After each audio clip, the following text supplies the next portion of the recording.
Assalamualaikum warahmatullahi wabarakatuh. Saya Muhammad Fard Akbar, mahasiswa jurusan Teknik Informatika dari kelas IF 4A.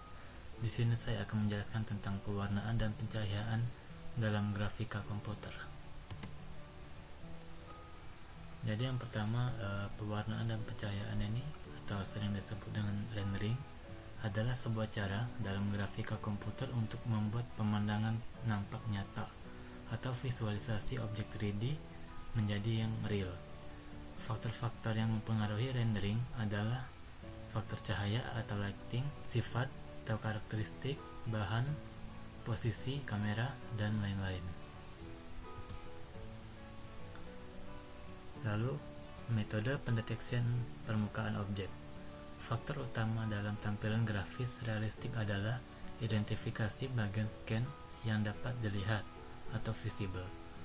Lalu metode-metode yang digunakan untuk mendeteksi permukaan antara lain metode ruang, metode objek, ruang citra, metode backface detection metode, depth buffer, metode buffer, depth sorting, dan metode pendeteksian permukaan objek. Yang pertama yaitu pengenalan warna. Warna merupakan hasil dari persepsi mata manusia dalam melihat suatu objek. Berdasarkan hasil penelitian Sir Isaac Newton tahun 1666, saat ia menemukan beberapa warna hasil dari pembiasan cahaya putih yang berasal dari cahaya matahari pada prisma kaca yang menghasilkan spektrum warna. Ia pun menyimpulkan bahwa warna dapat diartikan sebagai refleksi cahaya yang dialami dari objek. Lalu yang kedua, warna ditimbulkan oleh perbedaan kualitas cahaya yang direfleksikan atau dipancarkan oleh objek. Warna yang ditangkap oleh mata tentunya bergantung pada kandungan spektral atau panjang gelombangnya, yaitu berkisar antara 400 dan 700 nanometer. Lalu, cahaya yang membentuk suatu spektrum warna dibedakan menjadi dua, yaitu cahaya akromatik dan cahaya kromatik. Cahaya akromatik sendiri adalah cahaya yang tidak berwarna dan hanya menggunakan intensitas yang diukur dengan tingkat keabuan 1 hingga 8 bit. Contohnya adalah TV hitam putih dan citra monokrom yang kita gunakan. Lalu yang kedua ada cahaya kromatik. Cahaya yang memiliki panjang gelombang antara 400 nanometer dan 700 nanometer. Kualitas cahaya ini dapat diukur melalui faktor radiance, luminance, dan brightness-nya. Lalu yang kedua, kualitas warna. Dalam mengukur kualitas suatu warna ditentukan sebagai berikut. Yang pertama radiance, yaitu jumlah energi yang terdapat pada sumber cahaya, diukur dalam satuan watt. Yang kedua luminance, jumlah energi yang diterima oleh observer atau mata kita dari sumber cahaya yang diukur dalam satuan lumen atau ilm. Yang ketiga brightness, suatu karakter yang mewakili kecerahan maupun kegelapan bagi warna, umumnya diukur dalam persentase. Lalu karakteristik dari warna adalah sebagai berikut. Yang pertama adalah brightness. Brightness sendiri dapat diartikan sebagai suatu gelap terangnya dari sebuah warna. Misalkan, sebuah warna akan terlihat berbeda ketika dalam keadaan remang-remang atau dalam keadaan terang. Yang kedua hue, diidentifikasikan sebagai kelompok warna domain atau domain warna, misalkan kemerahan, kehijauan, kekuningan. Selain itu, hue juga dapat memberikan kepekaan setiap warna pada objek. Lalu yang ketiga ada saturation atau disebut juga dengan chrome, yaitu ukuran kemurnian dari warna dan seberapa tajam dan tumpulnya warna. Contoh, merah 100% adalah saturasi yang sempurna. Pink, merah plus putih adalah saturasi yang tidak sempurna. Lalu yang keempat ada koordinat atau model warna. Ada dua pengertian dari model warna, yaitu spesifikasi dari sistem koordinat. suatu subspace di dalam sistem koordinat di mana masing-masing diwakili oleh titik.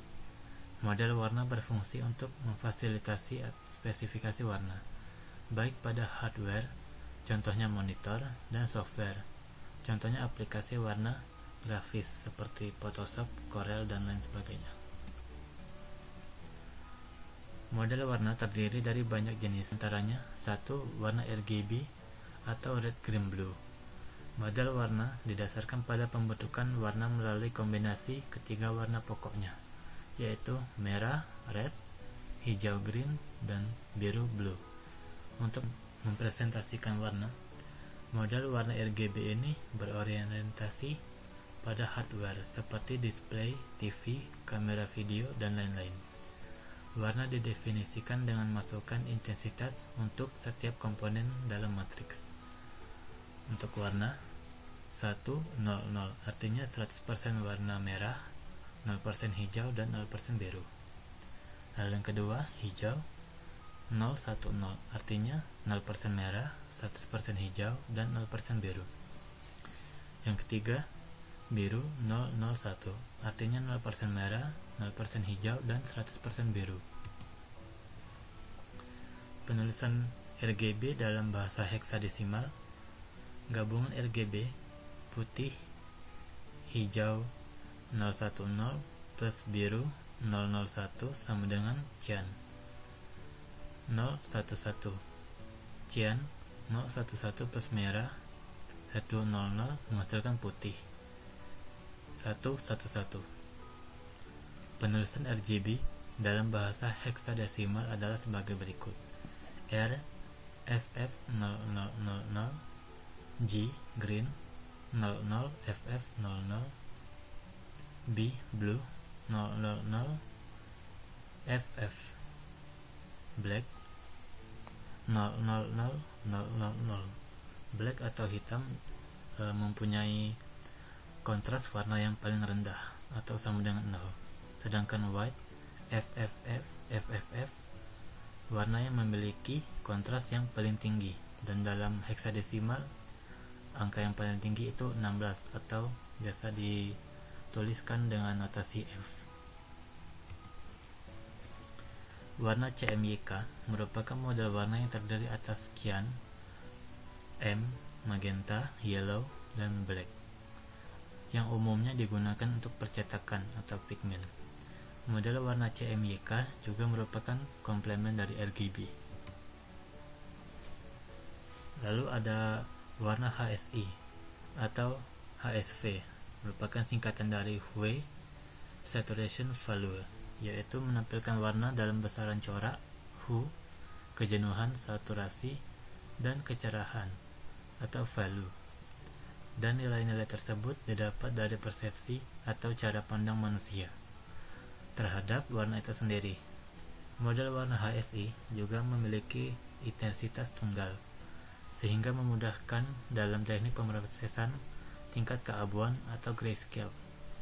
Model HSV berdasarkan pada sistem warna Munsell yang digunakan untuk para desainer, sedangkan model HLS dikembangkan oleh Tektronix pada tahun 1978 untuk model berbasis tampilan. Warna YIG atau YUV dan warna YCBCR merupakan model warna yang digunakan untuk transmisi sistem NTSC atau National Television System Commit, sistem pemancar, sistem utama pada penerima TV, dan pengiriman video warna pada kanal TV monokrom. Y dalam hal ini adalah luminasi, I adalah in phase, dan Q adalah quadrature. I dan Q merupakan komponen sinyal analog yang berisi informasi warna. Warna YCBR model serupa dengan model warna YIG. Pemisahan antara intensitas dan informasi warna juga dilakukan pada model warna ini. Perbedaannya, YCBCR merupakan warna yang utamanya digunakan untuk pengkompresian data dan video. CB dalam hal ini adalah chrominance blue, yellow, dan CR adalah chrominance red, yellow. Lalu ada warna tristimulus CIA-XYZ. Model warna CIA-XYZ pertama kali dibuat oleh W. David Wright dan John Gould pada tahun 1920-an, yang kemudian dikembangkan lagi oleh Komisi Iluminasi Internasional pada tahun 1931 dan dijadikan sebagai standar alat ukur warna observer. Prinsip CIA-XYZ ini sama seperti respon pada mata manusia atau observer, yaitu terbagi menjadi 3 reseptor dengan panjang gelombang yang berbeda-beda, di mana S short, M middle, dan L untuk long. Wavelength mewakili RGB-XYZ, merupakan parameter chromatisnasis CIA hasil turunan RGB-nya, dan nilai-nilai XYZ ini kemudian dinormalisasikan menjadi XYZ yang berisi 2 buah komponen warna dan nilai. Lalu ada pencahayaan atau lighting. Cahaya adalah suatu objek yang dapat ditangkap oleh mata dan kemudian dipresentasikan ke dalam definisi warna tertentu, disebabkan karena adanya sumber cahaya yang merefleksikannya. Cahaya tersebut dapat datang dari berbagai arah atau sumber, baik penerangan langsung maupun dari pantulan objek sekitarnya. Lalu, apakah sebenarnya cahaya itu? Cahaya juga dapat diartikan sebagai sebuah radiasi elektromagnetik atau partikel foton yang memiliki karakteristik panjang gelombang tertentu. Lalu pencahayaan atau lighting pada objek yang memberikan efek bayangan shadow, pantulan cahaya highlight dan warna. Pencahayaan dalam OpenGL dapat dibagi menjadi 4 komponen, yaitu emissive, ambient, specular, dan diffuse. Keempat komponen tersebut secara terpisah merefleksikan cahayanya kemudian bergabung menjadi satu. Namun dalam keseharian, sumber pencahayaan yang ada di sekitar kita hanya terdiri atas 3 komponen saja, yaitu ambient, specular, dan diffuse. Hal ini karena emissive merupakan cahaya yang timbul dari hasil radiasi objek kita sendiri. Yang pertama ada ambient. Ambient atau cahaya ruang merupakan sumber cahaya yang berasal dari segala arah. Cahaya ruang yang paling kuat adalah cahaya yang berasal dari dinding, kamar, atau ruangan. Hal ini bisa dilihat pada saat tidak ada penerangan maupun suatu benda atau objek tetap dapat terlihat oleh mata meskipun nampak gelap. Sedangkan cahaya yang paling lemah adalah cahaya yang berasal dari luar, seperti cahaya bulan. Pada saat cahaya ruang datang ke permukaan, cahaya tersebut dipandarkan ke segala arah. Difusi adalah cahaya yang berasal dari satu arah yang kemudian disebarkan ke sekitar permukaan objeknya.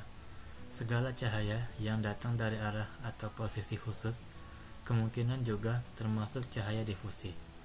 Permukaan benda, objek yang umumnya bersifat menyebarkan cahaya seperti kayu, pasir, kain wol, kapur, dan lain sebagainya. Specular adalah cahaya yang berasal dari arah khusus dan tidak menyebar, melainkan dipantulkan.